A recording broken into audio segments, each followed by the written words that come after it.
Ma!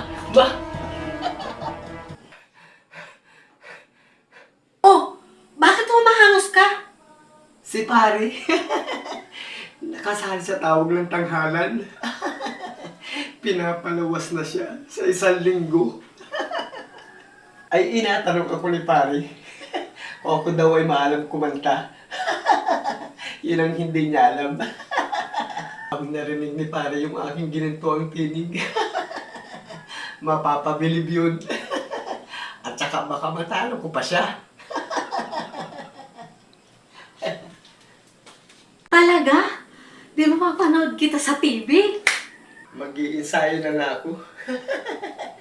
Para ako'y makasama kay pare sa Maynila. Ito yung araw na pagsikat ko na makilala sa buong mundo. Mag-iinsayo na ako. Ano kaya ang magandang kantahin? Ay! Naalala ko na, may binigay nga rin pala sa akin yung lolo ko. Nung bata pa ako, ito ang tinuturo sa akin ng lolo ko. Ito na yung kanta na pambigdong.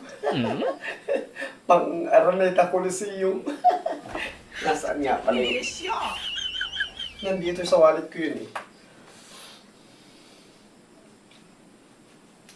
Saan ka na ba?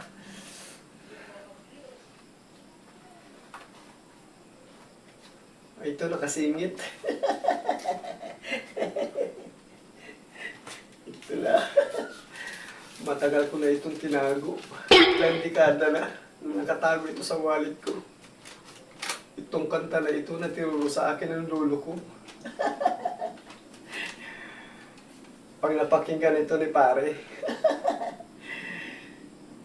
talbog ang pyesa niya dito.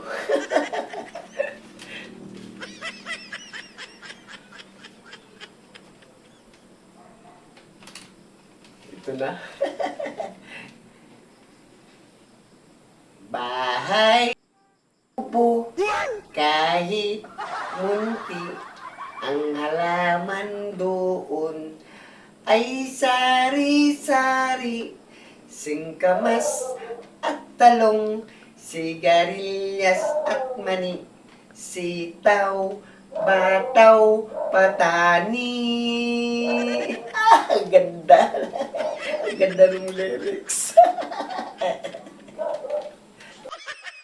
Pangbigdong daw? Pang-Araneta pa? Eh, pang bata lang pala ang tinuro ng lolo niya?